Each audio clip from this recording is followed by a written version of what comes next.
Nobody expected Earth to go quiet. Not like this. Not entirely.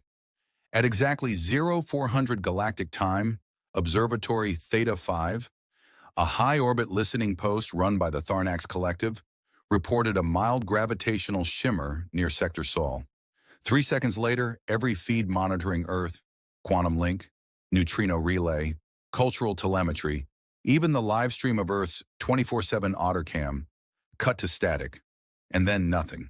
No burst, no supernova, no time rip. Just silence. A vast, polished silence that gleamed like a closed door. When the scouts arrived at Earth's last known coordinates, they stared out into an empty starfield. No Sunday, no blue planet.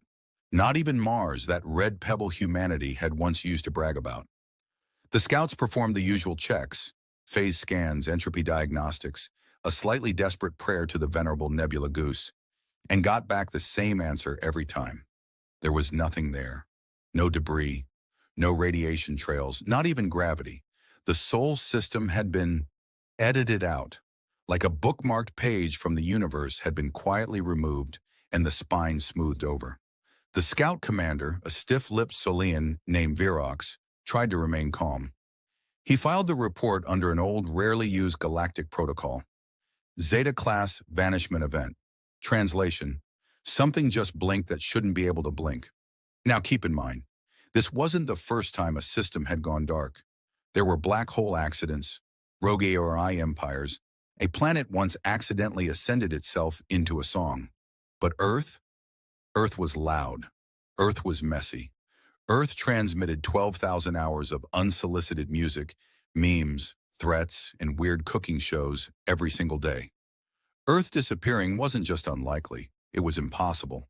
Within hours, panic spread through the Galactic Council like a fire in a fireworks factory. Half the member species thought Earth had been destroyed. The other half were terrified Earth had done this to itself, on purpose. The Varnak diplomatic wing released a statement saying, "We extend our concerns and mourn the presumed loss of our human colleagues."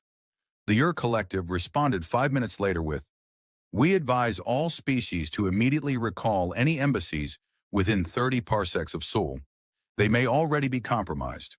And on the outer rim, the notorious arms dealer, known only as the dealer formerly known as Bob, doubled his prices and sold out of anti-Earth shielding before lunch. Back at Council Command, a special task force was assembled under emergency charter. 5 experts, no politics, and one terrifying mission: find out where the hell Earth went. Their orders were clear: investigate the anomaly, recover any information, and, if possible, determine whether Earth was dead, hiding, or had simply gotten bored and upgraded its existence without leaving a forwarding address. The last line of the order was redacted, but someone leaked it anyway. It read, "Whatever you do, do not provoke them. Because when Earth stops talking, that's when you know it's already 10 moves ahead." The Galactic Council hadn't held a full emergency session in 3,000 years. Not since the incident with the planet that evolved teeth. This time, it was worse. Delegates screamed in 57 languages. Holographic feathers flew from the Avxian delegates. The methane-based Gerothians hyperventilated into their containment suits. One representative actually combusted, a nervous reflex for their species apparently. At the center podium, High Mediator Drell of the Ophalin Order rang the spiral gong of sanity. It did absolutely nothing. He tried again. Still nothing. "Order!" he shouted over the chaos. "We are here to discuss the absence of Sol system, not collectively melt down like some pre-space primates." That, of course, set off the Grell, who were pre-space primates 200 years ago, and took offense. One of them threw a chair, a telepathic chair. Finally, the screen behind the podium lit up with a still image, the last scan of Earth's location. Just stars, empty, quiet, no light pollution, no electromagnetic bleed, no jazz.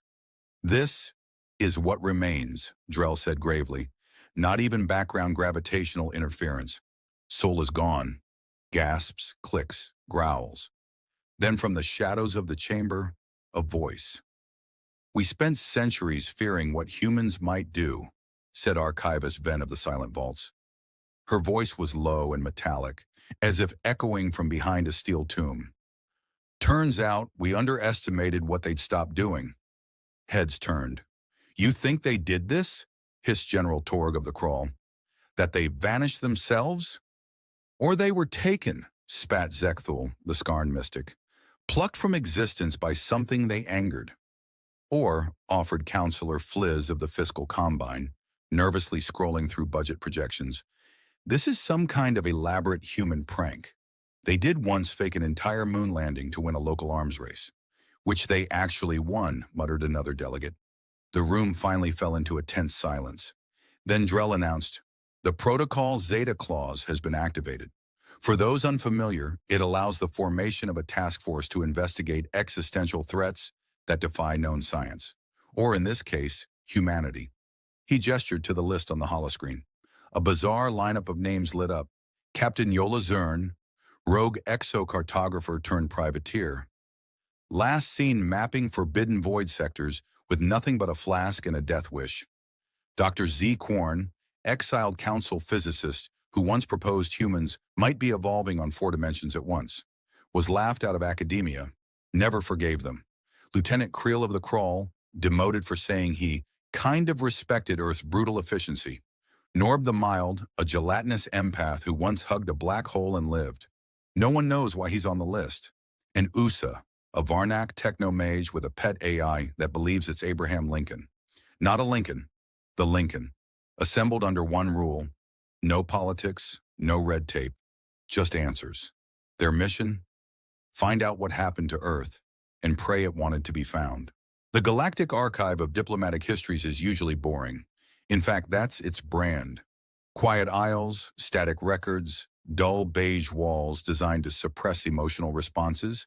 There's a plaque at the entrance that literally says, please avoid wonder.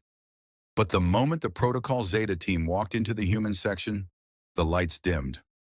Is it supposed to smell like cinnamon and regret?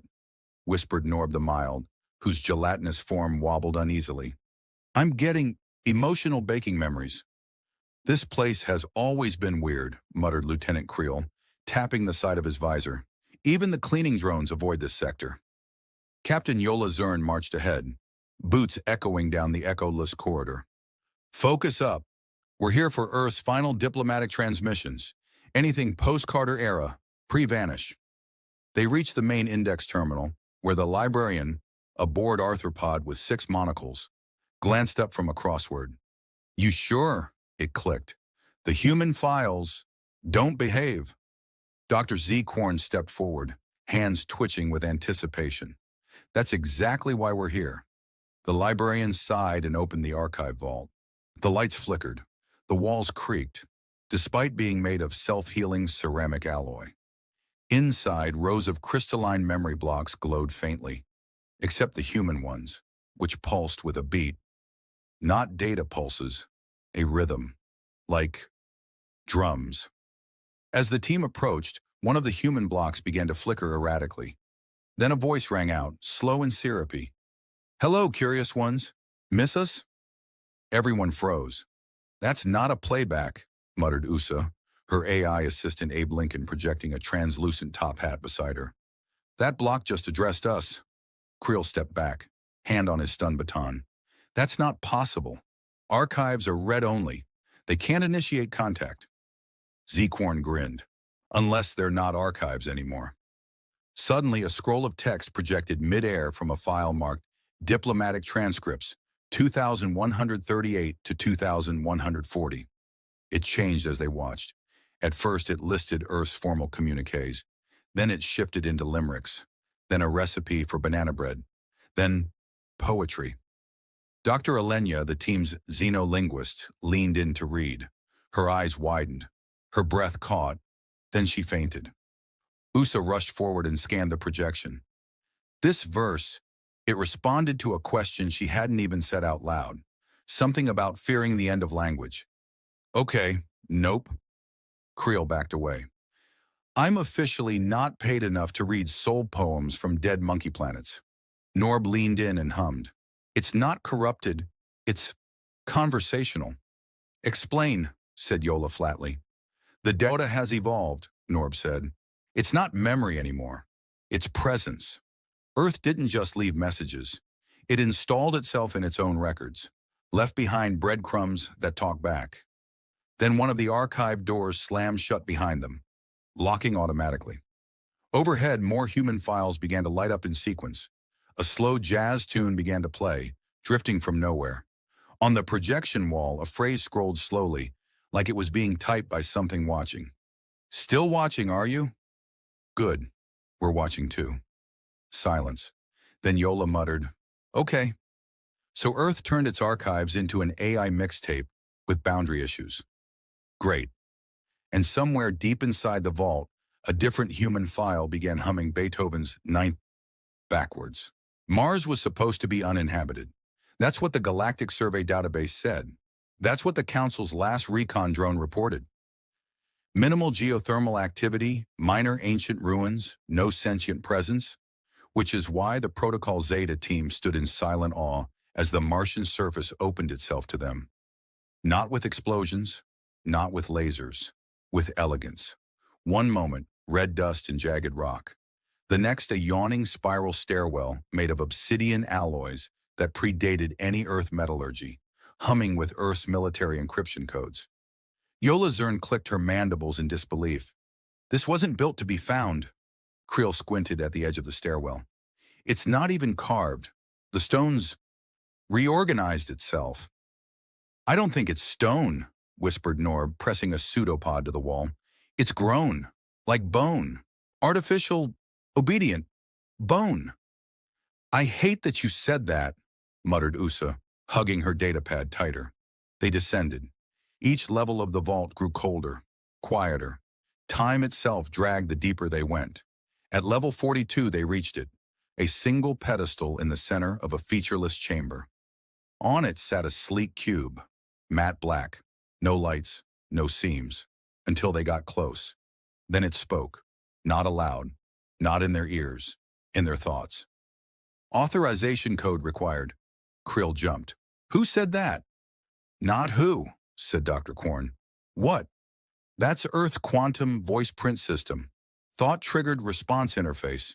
No known species has replicated it. Norb pressed forward, glowing faintly with caution. Let me try. He projected a fragment of human diplomatic tone profiles, hoping something would unlock. The cube shivered. Then it opened. Not physically, but cognitively. The entire room dimmed, and in their minds bloomed a vision. President Eleanor Harding. Not a hologram, not a message, a presence. She looked directly at them, all of them, individually, simultaneously. If you're receiving this, you are not human. No one spoke. Earth has not vanished. Your ability to perceive us has been revoked, Quarn gasped. They're filtering reality? Harding's eyes glimmered. For too long, observation was mistaken for superiority. We corrected the error. You are not witnessing a disappearance. You are experiencing a disqualification. Creel shook his head. Wait, what does that even mean? They didn't hide. They just edited us? The image of Harding smiled softly. You sought to control us through fear, then through admiration, then through containment. None succeeded, so we left. Not space, not time, but your expectations. Yola clenched her fists. This is impossible. Reality doesn't bend to sentiment. Tell that to your memories, Harding said. How much of your past was ever yours to begin with? The vision faded. The cube powered down, and the pedestal whispered a final phrase. This facility will now forget you. The vault behind them began to close. The air grew heavy. Their equipment flickered. Time snapped back to normal. They scrambled up the stairwell, breath catching, limbs shaking. Back on the Martian surface, the hole had vanished. Not collapsed, not buried. Gone, like it had never been there. Usa exhaled. Earth didn't build bunkers. They built tests. And Norb, his translucent skin now tinged violet from stress, muttered, I think we just failed one. Coordinates locked, Sol system 00 mark, except there was no Sol, no Sunday, No gravity well, no orbital signatures, not even background radiation, just a shimmering veil in space, like someone had poured fog into a glass of reality and shook until the edges bled. This shouldn't exist, Usa muttered, nose practically pressed to the sensor array. Space doesn't just blur. Norb's pseudopods retracted uneasily. It's like the universe is holding its breath here. Yolazern stared into the shimmering static. Or plugging its ears. They launched a probe. Simple, unarmed, expendable. It disappeared in 2 seconds flat. No flash, no signal, just gone. Then arena 5 minutes later, it came back. Violently, it tore back into normal space, trailing sparks, psychic interference, and what sounded suspiciously like jazz elevator music in reverse.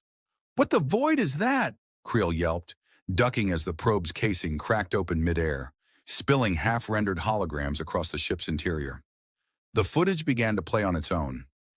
If play was the right word, it looked more like dreams trying to format themselves into a PowerPoint presentation. There was Earth, sort of. Continents floated above oceans that ran upward like waterfalls. The moon pulsed with bioluminescence, tethered to nothing but logic. And the sun, or a sun, cast light that curved away from objects instead of illuminating them. Reverse shadows, daylight that got darker the more you looked at it, and people, or at least human shapes. Walking down streets paved in equations, holding conversations in geometry, one being turned, slowly, and looked straight into the probe. Everyone on the ship froze. Its face wasn't a face anymore, just a constellation of probabilities held in a suggestion of a smile. Then the footage glitched, twisted, and stopped. Creel blinked. "I think it saw us seeing it. And then," Norb whispered, "it decided it didn't like being seen." Silence followed, thick, alive, watching. Quarn adjusted his collar. "This isn't camouflage. This is a curation. Earth isn't hiding. It's selecting." "Selecting what?" asked Yola. "Viewers," said Usa flatly. "Like a subscription." Creel stepped back from the console. "So you're telling me the entire planet has an access policy now?" "Not just access," Quarn murmured. "Consent. We don't get to observe unless it allows us to." Yola clenched her jaw. "And right now, it very much does not." The fog thickened outside the viewport. Stars on the edge of the field began to shimmer. No, to blink, as if the sky itself was warning them. Leave. But even as fear crawled into their chests, the crew stared a little longer, because deep inside the garbled footage, behind the floating continents and the thought geometry, they caught a glimpse of something utterly human, a child, standing still, waving. Usa swallowed hard. "Whatever Earth has become," she said, voice barely audible, "or it remembers us. And just maybe, that was more terrifying than if it didn't." They had barely pulled away from the blurred remains of Sewell when Lyra stopped eating. This might sound trivial unless you understand that Zenth empaths need calories to stabilize their minds. Lyra, normally radiant and sharp-eyed, had gone pale beneath her bioluminescent skin. Her tendrils were dull, her voice quieter, almost afraid. "I haven't been sleeping," she finally confessed during a routine systems check. "Not since the probe came back." Quarn glanced up from his diagnostics. "Bad dreams?" She shook her head. "Number conversations." Everyone froze.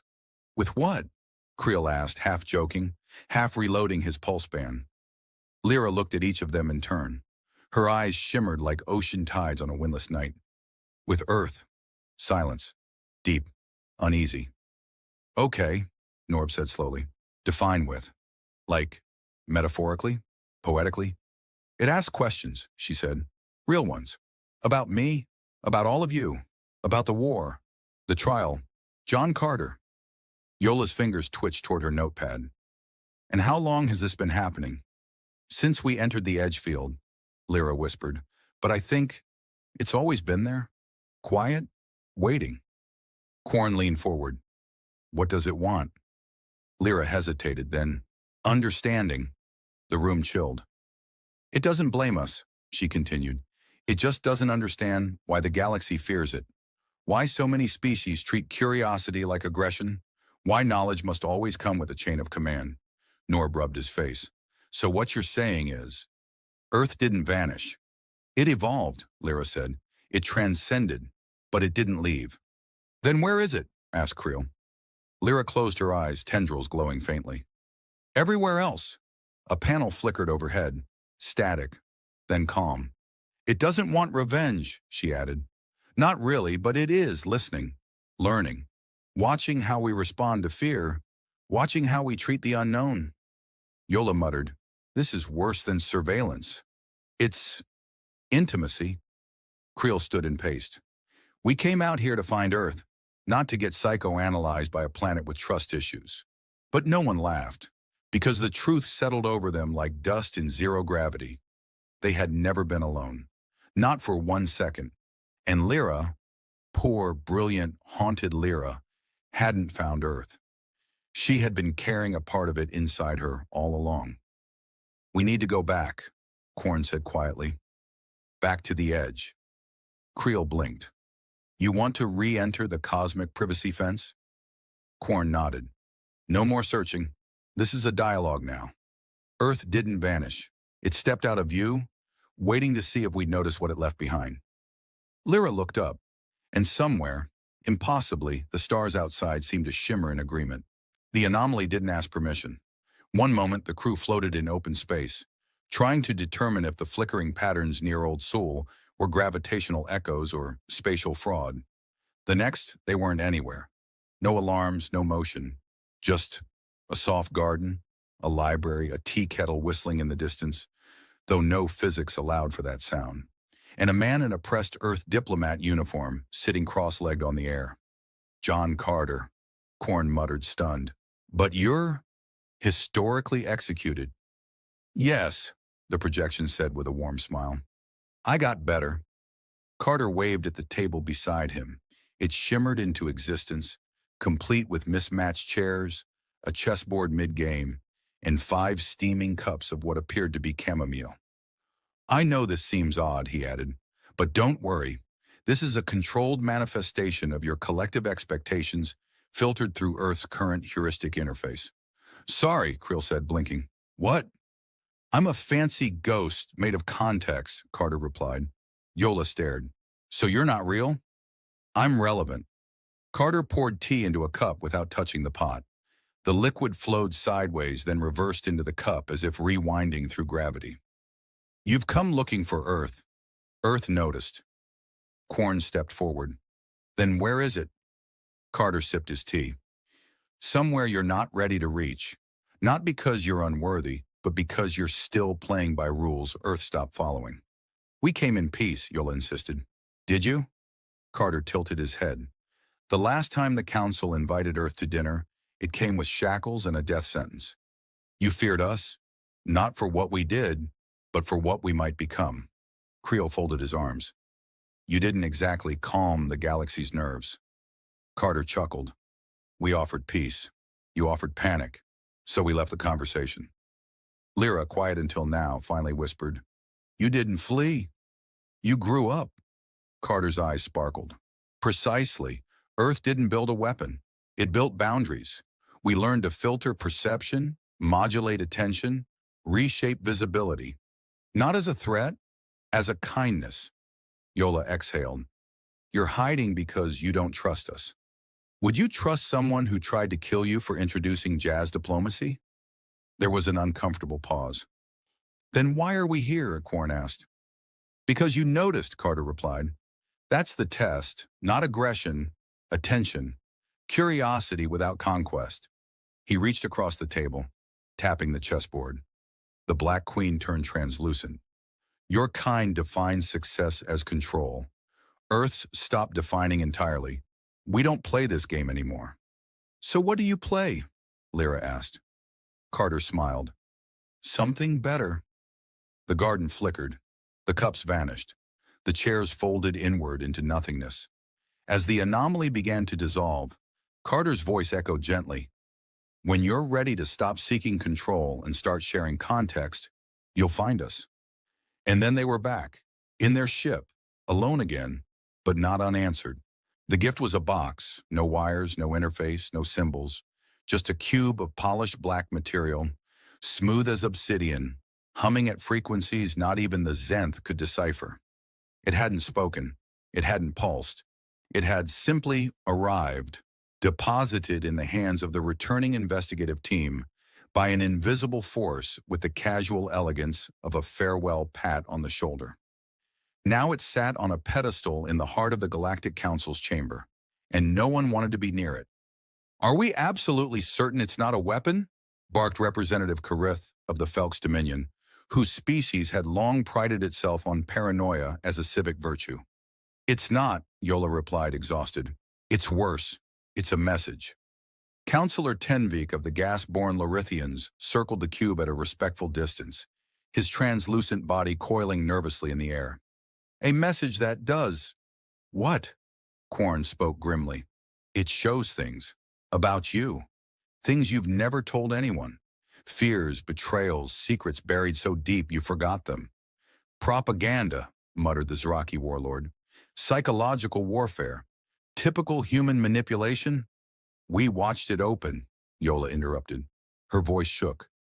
"It showed Lyra an apology from a parent she'd never met. It showed me a moment I lied about saving my brother's life. It showed me," added Creel quietly, "asking the council to disband, in a dream I barely remembered having." Silence. Finally, Varnan of the Silent Systems moved to speak. He was the only one who hadn't offered comment since the team's return. His race communicated through encoded gravity pulses, but in that moment, he activated his translator chip for the first time in the council history. "They became myth," he said, "while we were still arguing over law." The room stilled. Then chaos. The Gruntek delegation demanded the cube be destroyed immediately. The Wise Cell requested a formal surrender to Earth, complete with tribute. The Vor began frantically rewriting their planetary encryption protocols, terrified that Earth already knew their population control formulas.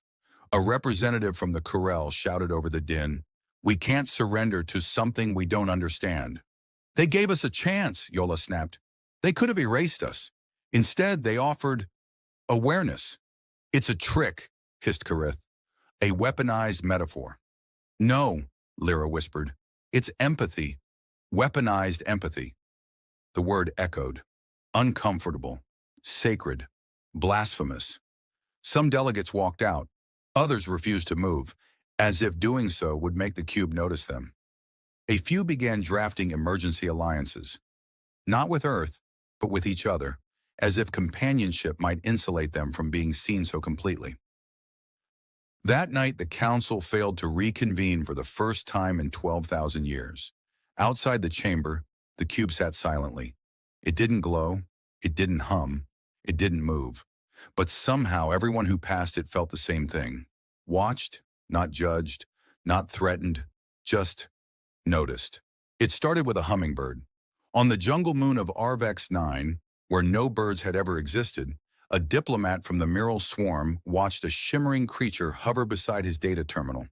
Iridescent wings, beak like a shard of time, and a message carved into the curve of its tiny wing bones.